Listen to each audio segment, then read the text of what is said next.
Croyez-vous au coup de foudre? Sachez-le, moi, je n'y croyais pas.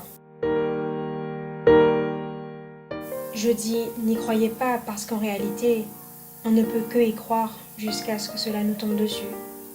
C'est pour cela qu'il est nommé ainsi.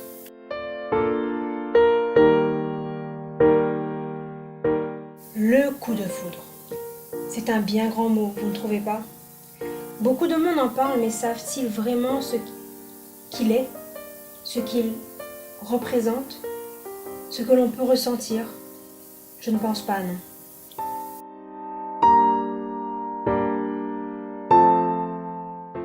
Je l'avoue, je n'en sais pas plus que vous. Mais néanmoins, j'aimerais partager avec vous ma vision là-dessus. Alors voici ma définition de ce mot, ou plutôt ce groupe de mots.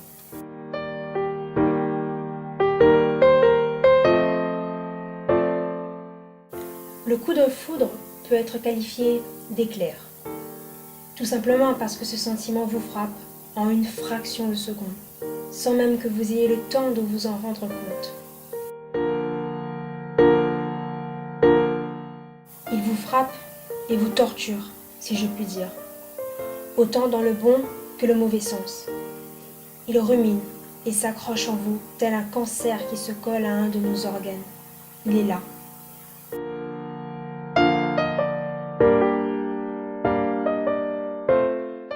Et je dois vous avertir, il y restera à jamais, au plus grand bonheur de certains et ou au plus grand désespoir d'autres. Il va bouleverser votre vie entière, car à partir de cette seconde même, ce coup de foudre, cette personne, envahira votre esprit et votre âme.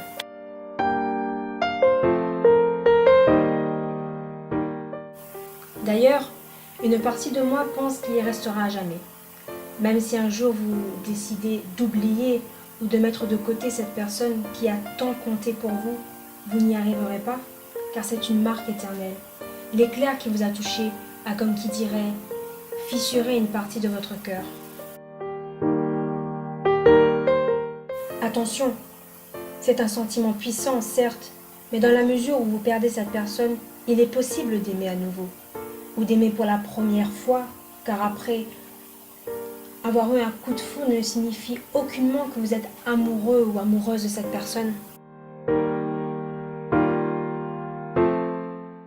Il est important d'ajouter, il est important de savoir que la manière dont on ressent le coup de foudre diffère d'une personne à l'autre. Les sensations, les sentiments et la tournure ne sont pas les mêmes.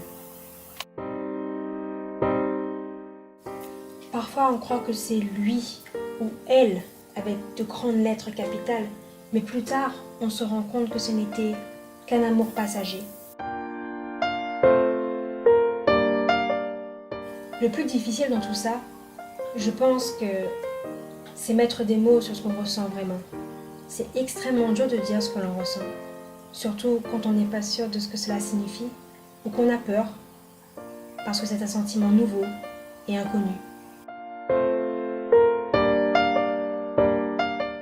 Le coup de foudre n'est pas quelque chose que l'on peut décrire, on doit juste le vivre, le ressentir. Voici ma définition du coup de foudre. Regarder une personne dans les yeux et être subitement accroché à cette personne, de l'aimer sans raison. Et même si cela ne vous arrive pas, il ne faut surtout pas être effrayé ou penser que vous n'allez jamais tomber amoureux, car comme je le dis et je le répète, même sans le coup de foudre, vous pouvez trouver l'amour.